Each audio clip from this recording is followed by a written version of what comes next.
Mister ladies viewers அனைவருக்கும் வணக்கம். நான் டாக்டர் நித்யா, சித்தா பிசிஷியன். தலைமுடி உதிர்தல் அப்படின்ற பிரச்சனை நிறைய பேருக்கு இருக்குங்க.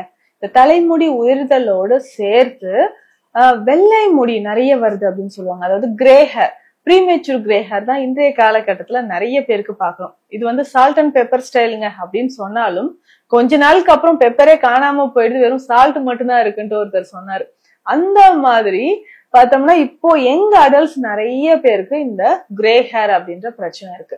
கிரே ஹேர் வர்றதுக்கு நிறைய காரணங்கள் இருக்கு. ஸோ என்னென்னு பார்க்கலாம். அதே மாதிரி ஹேர் ஃபால், ரூட்ல இருந்து எனக்கு வந்து ஹேர் ஃபால் இருந்துகிட்டே இருக்குங்க. ஹேர் ஃபாலிகல்ஸ் வந்து ரொம்ப வீக்கா இருக்கிறவங்களுக்கு இந்த மாதிரி இருக்கும். அதே மாதிரி நிறைய பேருக்கு ஸ்கின் டைப் என்னன்னு பார்க்கணும்.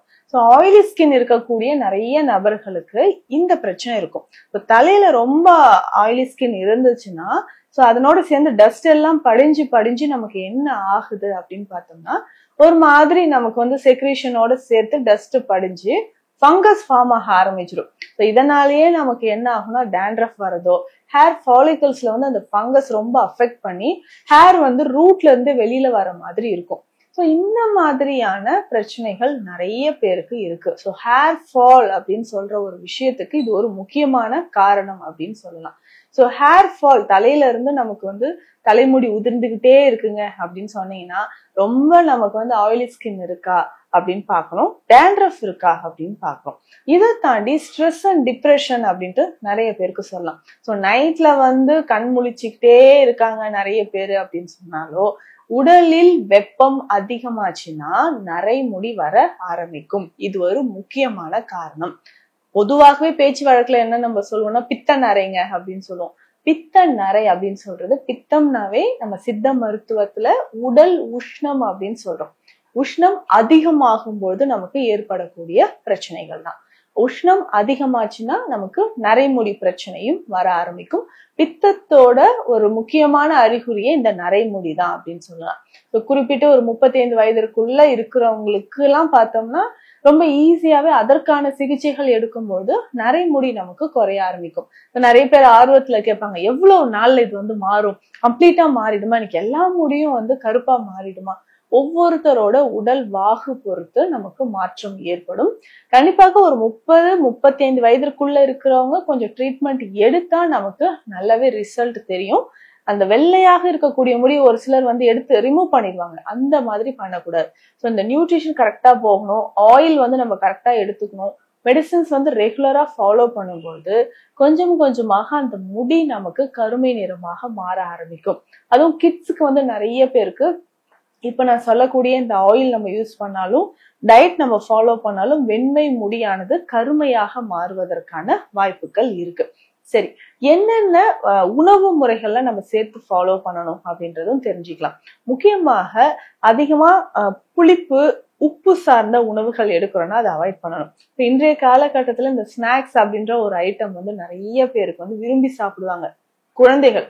ஸோ இந்த மாதிரி இருக்கக்கூடியவங்களுக்கு அந்த ஸ்நாக்ஸ் அதிகமா சாப்பிட அதுல இருக்கக்கூடிய உப்பு சுவையானது, ப்ரிசர்வேட்டிவ்ஸ், குழந்தைகள் விரும்பி சாப்பிடுறது, அதுவும் இந்த கேக் ஐட்டம்ஸ் எல்லாம் பல நாள் வந்து பேக் பண்ணி இப்போ நமக்கு எல்லாமே ரெடிமேடா கிடைக்குது.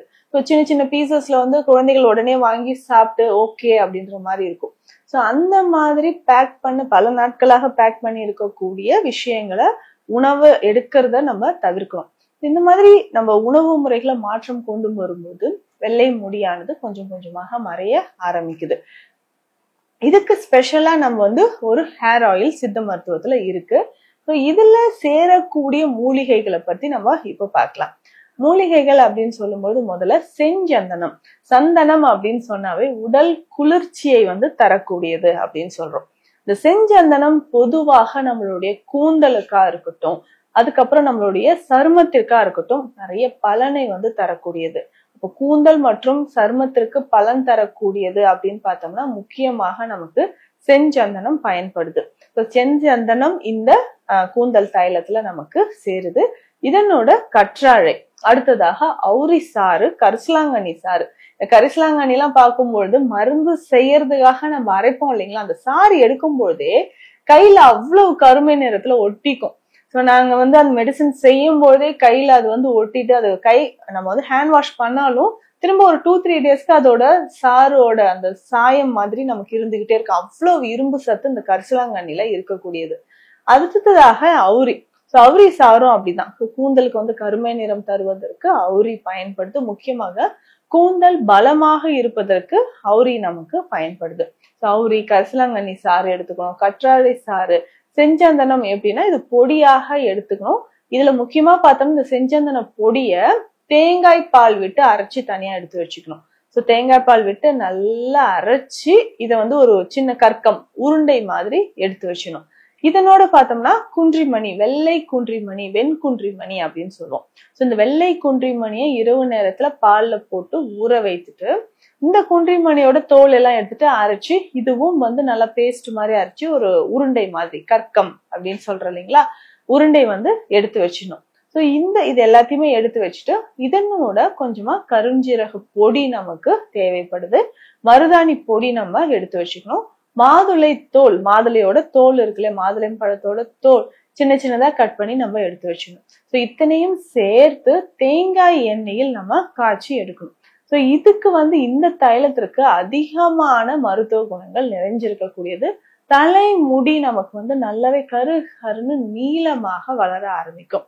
நிறைய பேருக்கு இந்த டீலோஜன் எஃப்லியம் அப்படின்ற ஒரு கண்டிஷன் இருக்கும். தலைமுடி வந்து முன்னேற்றில மட்டும் ரொம்ப உதிர்ந்த மாதிரி ஒரு நிலை. அவர்களுக்குமே இது வந்து மிக சிறந்த ஒரு தைலம் அப்படின்னு சொல்லலாம். இது தைலமாக நல்லா காய்ச்சி வடிச்சு எடுத்துட்டு இத வந்து தலையில நல்லா அப்ளை பண்ணிக்கணும். தேங்காய் பாலும் இதுல சேர்ந்திருக்கு. இது தேங்காய் எண்ணெயிலையும் காய்ச்சணும். இத்தனை மூலிகைகளும் வந்து பார்த்தோம்னா சாதாரணமான மூலிகைகள் கிடையாது. இதுல சேர்த்திருக்கக்கூடிய மூலிகைகள் எல்லாமே ரொம்ப ரொம்ப முக்கியமான ஒரு காயக்கற்ப மருந்து அப்படின்னு சொல்லலாம். காயக்கற்ப மூலிகைகள் தான் இதுல சேர்த்தே சேரும். அப்போ இந்த தைலமும் ஒரு காயக்கற்ப தைலம் அப்படின்னே சொல்லலாம். இப்போ காயக்கற்பம் அப்படின்னா பிணிகளை நீக்கி நமக்கு வந்து முழுமையான ஒரு வாழ்வை தரக்கூடியதுதான் சொல்றோம். அப்போ இந்த தைலத்தை தலையில நல்லா அப்ளை பண்ணிட்டு 1 மணி நேரம் கழித்து hair wash powder, natural hair wash பவுடர்ல நம்ம வாஷ் பண்ணிக்கிட்டே வந்தோம்னா கொஞ்சம் கொஞ்சமாக அந்த நரை முடி வந்து கருமை நிறத்தில் மாற ஆரம்பிக்கும். இதனோட சேர்த்து உணவு முறையில் சொல்லும்போது நான் சொன்ன மாதிரி துவர்ப்பு சுவை இருக்கக்கூடிய உணவுகளை பயன்படுத்தணும். மாதுளை சாப்பிடணும், பேரிச்சை சாப்பிடணும், அத்திப்பழம் ரொம்ப ரொம்ப முக்கியமானது, சுண்டைக்காய் ரொம்ப முக்கியமானது. இந்த மாதிரி உணவு முறைகளை ஃபாலோ பண்ணிக்கிட்டே வரும்போது தலைமுடி உதிர்தல், இளநரை வந்து நமக்கு மறைய ஆரம்பிக்கும். சரி, இதனோட சேர்த்து முக்கியமா நம்ம மலச்சிக்கல் இல்லாமல் பார்த்துக்கணும். இரவு நேரத்துல சரியான உறக்கம் வந்து ரொம்ப ரொம்ப இம்பார்ட்டன்ட். டைஜஷன் நார்மலா இருக்கா, இல்ல பித்தப்பையில் ஏதாவது கற்கள் இருக்கா அப்படின்றதையும் தெரிஞ்சுக்கிட்டு அதற்கேற்ற சிகிச்சை முறைகளும் நம்ம எடுக்கும் போது தலைமுடி சார்ந்த பிரச்சனைகள் நமக்கு கொஞ்சம் கொஞ்சமாக குணமடையும்.